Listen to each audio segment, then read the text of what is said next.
जी, तो आखिर ये भांडा भी फूट ही गया। आहिस्ता-आहिस्ता आंटी बावर्चन खुद को खुद ही एक्सपोज़ किए जा रही हैं। डेली एक वीडियो में बावर्चन आंटी खुद को एक्सपोज़ करती हुई दिखाई देती हैं। सदफ़ का मामला हो या वीडियो डिलीट करने का मामला हो, इसी तरह कोई 2-4 और भी बातें हैं जो आंटी जी ने अपने हाँ, जो क्यूएनए वीडियो की थी उसमें जो लोगों ने सवाल किए थे, उसमें भी आंटी ने आखिर सच बोल दिया। तो बहुत सारी चीज़ों में आंटी जी खुद को खुद ही एक्सपोज़ किए जा रही हैं और आज फिर से आंटी ने खुद को एक्सपोज़ कर दिया। वो कैसे जी, उस पे मैं बात करती हूँ कि आज तक आंटी जी ने जो अपनी फ़ैमिली के बारे में हमें दास्तानें सुनाई कि वो हमें नज़र लगा के जाते हैं, हमें खाता-पीता नहीं देख सकते, हमारी खुशियाँ उनसे हज़म नहीं होती।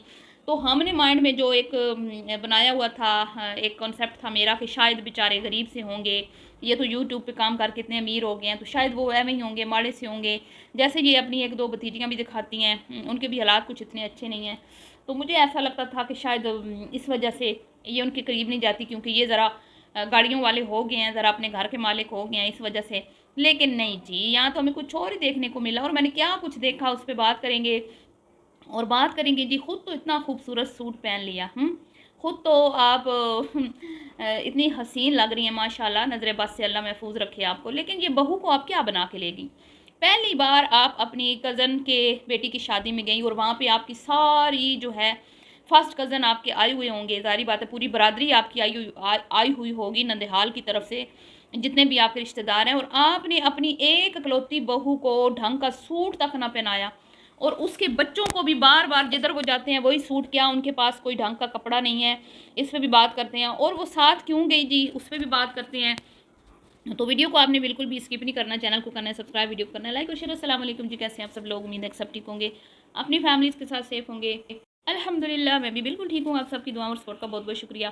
तो पहले तो वो कहानियाँ जो आंटी हमें पिछले 3-4 साल से सुना रही हैं, बल्कि जब से चैनल बना है सुना रही हैं कि जी जो रिश्तेदार आपको नुकसान पहुँचाते हैं उनसे किनारा कशी करना ही जो है ना बेहतर है। वो आपसे ना ही मिले तो बेहतर है। जो आते हैं तो आपको नुकसान पहुँचा के जाते हैं, नज़र बद लगा के जाते हैं, आपकी खुशियाँ उनसे हज़म नहीं होती और आपको वो फलता-फूलता खुशहाल देख नहीं सकते। तो ये पिछले कई सालों से हम कहानियाँ सुन रहे थे। तो इनकी एक सगी बहन लाहौर में रहती हैं, जिनके बारे में जो मेरी मालूमात है, आंटी ने कई बार उसका ज़िक्र भी किया है कि वो अच्छी खासी ठीक-ठाक घराने से हैं जी, कोई खाते-पीते घराने से ताल्लुक़ है, कोई गरीब नहीं है और उनके बच्चे अच्छे खासे जो हैं वो मतलब कि ठीक-ठाक हैं, अच्छी जॉब्स पे हैं और अपना बड़ा बाइज़्ज़त तरीके से वो कमा रहे हैं और यूट्यूब से तो दूर-दूर तक इनकी फ़ैमिली में से किसी का ताल्लुक़ नहीं है। तो इसी से ही अंदाज़ा लगा लें आप कि ये ख़ानदान तो अच्छा है। लेकिन आंटी जी ने अपने ख़ानदान की जो नाकुची की है ना चैनल बना के, और उसके बाद फिर अपनी बेटियों के भी चैनल बनाए हैं, तो हो सकता है कि इनके ख़ानदान में ये चीज़ अच्छी ना समझी जाती हो, क्योंकि इनकी फैमिली में किसी और का चैनल नहीं है, किसी का सिवाय इन तीनों चारों बहू और इनका तीनों माँ बेटियों का किसी का भी नहीं है। वैसे तो एक ख़ानदान में अगर चैनल बने, दूसरे लोग देखते हैं कि भई ये तो अच्छा खासा कमा रहे हैं, तो और भी लोग बना लेते हैं। लेकिन इनकी बरादरी में आज तक मैंने नहीं किसी और का चैनल देखा, यहाँ तक कि इनके सगे भतीजा जो दुबई में होता है उनका भी नहीं है। इसकी इनकी भतीजियाँ हालाँकि इनकी वीडियोज़ में भी आती हैं, लेकिन उन्होंने अपने चैनल नहीं बनाए। तो इसका मतलब है कि ये सिर्फ़ जो ये क्या कहते हैं कि इज़्ज़त अफ़ज़ाई इस ख़ानदान की जो इज़्ज़त और वक़ार में इज़ाफ़ा किया है ना, वो हमारी बावर्चन आंटी जी ने ही किया है। तो ऐसे बंदे की क्या इज़्ज़त रह जाती है ख़ानदान में, जिनके तज़किरे जो हैं 24 घंटे सोशल मीडिया पे होते हों, जिनके घर के कच्चे चट्ठे जो हैं वो सोशल मीडिया पे हर ज़बान ज़देआम हों और हर रोज़ डेली आके आंटी कभी अपनी बेटियों के मुद्दे यहाँ पे डिस्कस करें, कभी बहू का करें, कभी बेटों का, कभी शौहर का, और कभी किसी को धमकियाँ लगाएँ, कभी किसी पे केस करें, कभी किसी पे केस करें। तो आप खुद समझे ना कि ख़ानदान वाले ऐसे लोगों को मुँह लगाएँगे फिर, हैं? ख़ानदान वाले तो कहेंगे कि भई इस बंदे से दूर ही रहना बेहतर है, ये तो भई बदनाम ज़माना बंदा है। बद से बदनाम बुरा होता है, मैं ये नहीं कहूँगी कि ये कोई बुरे हैं, लेकिन बदनाम तो है ना, हैं? तो जो आंटी की कहानियाँ सुनाती रही हैं ना, मुझे लगता है कि वो कहानियाँ झूठी हैं। दरअसल बात ये थी कि इन लोगों को ख़ानदान मुँह नहीं लगाता इनके यूट्यूब चैनल की वजह से। उनको अच्छा नहीं लगता कि मतलब कि इस तरह इनके ख़ानदान में 3-4 औरतें हैं और वो आके रोज़ाना अपनी हर चीज़ यहाँ पे, बच्चे पैदा हो रहे हैं, शादियाँ हो रही हैं, प्रेगनेंसी और दिखाई जा रही है, बर्थडे दिखाई जा रही है। मतलब कि कुछ इन्होंने छोड़ा नहीं है। क्या चीज़ है जो इन्होंने यहाँ पे शेयर नहीं की, हनीमून तक इन्होंने शेयर किए हैं। तो फिर कौन अपने बच्चों को ऐसी खुराफाती जहन के जो मालिक होते हैं उनके नज़दीक जाने देता है। तो इनके जितने भी कज़न हैं उन्होंने अपने बच्चों को इनसे इसीलिए दूर रखा है कि भी हमारे बच्चे इनके करीब ना जाएं, ताकि वो भी इस तरह का कोई काम करने का ना सोचें। ठीक है आंटी जी।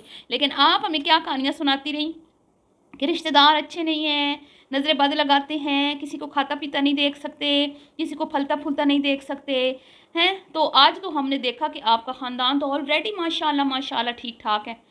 आपके जितने भी वहाँ पे फर्स्ट कज़न्स आए हुए थे, क्योंकि ज़ाहिर बात है खालाएँ और वो तो नानियाँ वो तो चल बसी ना, तो अब आगे उनकी औलादें हैं, तो ये सारे आपके करीबी रिश्तेदार हैं। और वैसे तो मैंने कोई प्यार नहीं देखा कि किसी ने आपसे कुछ ज़्यादा इतना प्यार जताया हो। आप ऐसे बेगानी बेगानी उधर फिर रही थी, बेगानी बेगानी इसलिए फिर रही थी कि जब ना खुद इनको मुँह लगाती है, ना खुद अपनी खुशियों में इनको शामिल करती है अपने कज़नों को, ठीक है, तो ना ही इनके बच्चे इनके साथ कभी मिले हैं, ना कभी उनको बुलाया, ना उन्होंने इनको बुलाया।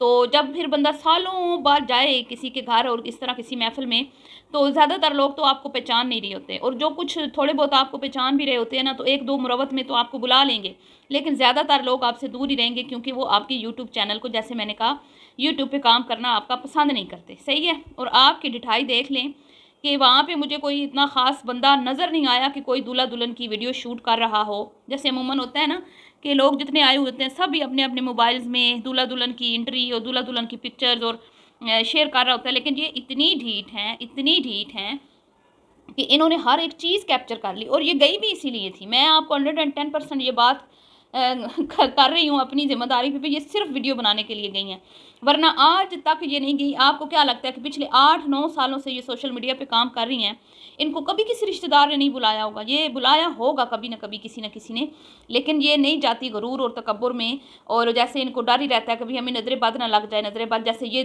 ख़ानदान में बखरी ही कोई अमीर कबीर रईस मलका एलिज़ाबेथ हैं, और इनको किसी से हर वक्त ही नज़र का ख़तरा रहता है, तो कभी ना कभी किसी न किसी ने 8 सालों में तो बुलाया ही होगा ना।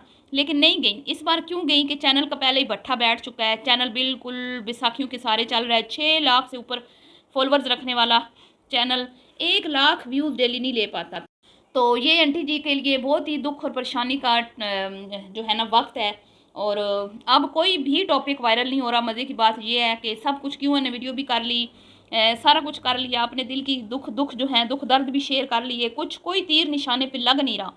तो फाइनली एक हवा का झोंका बन के शादी का कार्ड आया था, मतलब कि ठंडी हवा का झोंका बन के एक कराची से शादी का कार्ड आया था। और आंटी को वो दिन बड़ा जो है ना उस दिन खुश थी, और कहा था ऑडियंस से कि मैं आपके साथ ना आप वो शादी शेयर करूँगी।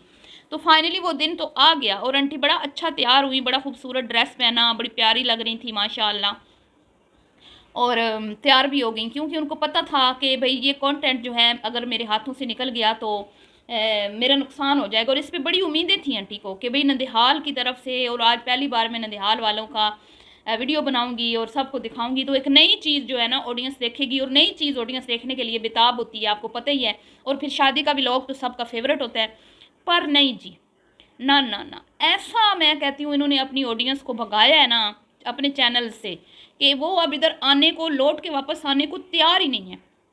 अभी तक भी फी घंटा जो है ना आंटी के चैनल पे 3000 भी व्यूज़ नहीं आ रहे इस वीडियो पर। ये जो वीडियो इन्होंने लगाई अभी 5-6 घंटे पहले, तो अभी कोई इसके ऊपर इतने ज़्यादा व्यूज़ नहीं है कि मैं कहूँ कि ये वीडियो वायरल जाएगी, ये वीडियो कोई 1 लाख से ऊपर चली जाए, मुझे उम्मीद नहीं है। हो सकता है शायद लाख के करीब पहुँच जाए, लेकिन लाख से ऊपर मुझे जाती हुई ये दिखाई नहीं देती।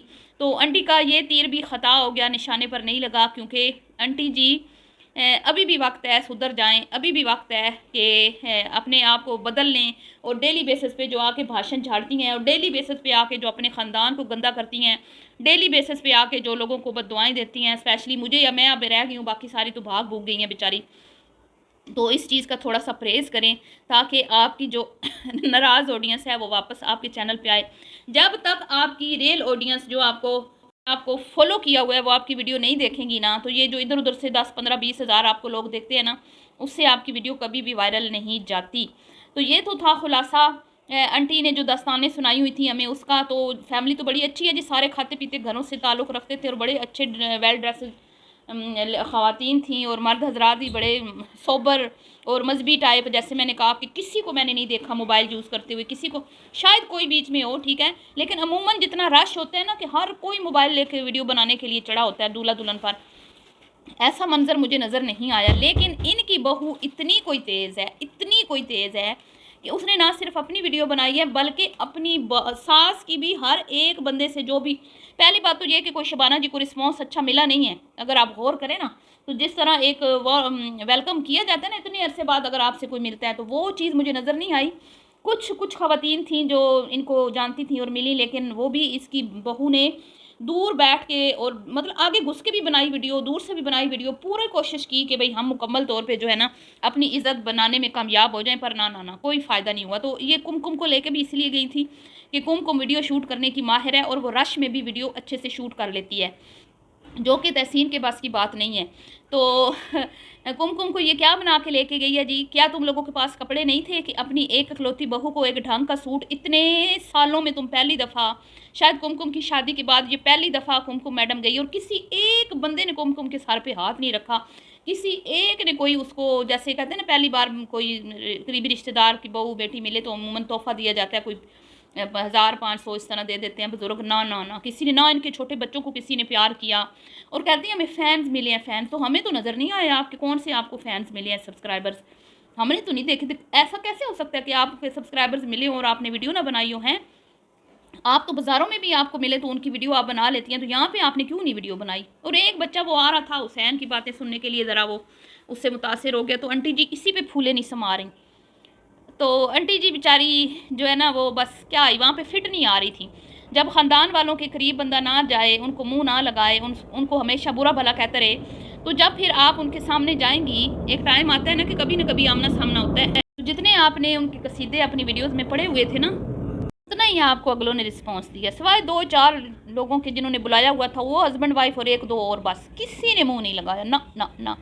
और ना बच्चों के ढंग के कपड़े, ना बहू के ढंग के कपड़े। तो भाई बड़ी अजीम शख्सियत की मालिक हैं बच्चन आंटी, इतनी फेमस इन्फ्लुएंसर की बहू साहिबा जो हैं, बार बार वही दकिया नूसी, वो अबाया सा चमकीला पहन लेती हैं कहीं की। और ये इन्होंने अभी नशरे में जाने था ना, दोनों सास बहू ने, अभी हाल ही में ये एक नशरा में गई थी, आपको याद होगा, ये ऐसे तैयार होके गई थी ना जैसे किसी शादी में वलीमे में जा रही। और यहाँ देखें ज़रा बहू को क्या बना के लेके गई है।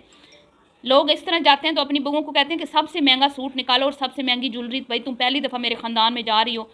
पर नहीं जी, होती तो निकालती ना, कोई ढंग का सूट होता तो पहन के जाती। और बच्चों को भी बार बार जिस शादी में जाते हैं ना, वही मामू वाली वो वेस्ट कोट पहना के तो लेके चली जाती हैं। क्या ही बात है। और गाने तो भाई मस्त है ना, गाने तो हमने सुनने हैं, गाने सुने बगैर तो हम रह नहीं सकते। तो गाड़ी चलानी आती है जी, लोगों ने कहा भी बच्चे को गाड़ी चलानी नहीं आती, आती है, लेकिन हम पीछे बैठना अपनी इंसल्ट समझते हैं। जब तक हमारी दम में दम है तो हम बच्चों के हवाले कुछ नहीं करेंगे, हम खुद बैठेंगे फ्रंट सीट पे, उनका हक नहीं बनता, क्योंकि ये सब कुछ हमने अपनी मेहनत से बनाया। ठीक है जी। तो ये है हम अच्छे माँ बाप जो फ्रंट सीट पे किसी को अपने होते हुए बैठने नहीं देते। तो लिहाजा जब तक जान में जान है, फ्रंट सीट उन्हीं की है। बहरहाल जी, मिलती हूँ नेक्स्ट वीडियो में, दुआ में याद रखिएगा। अभी के लिए इतना ही, अल्लाह हाफिज़।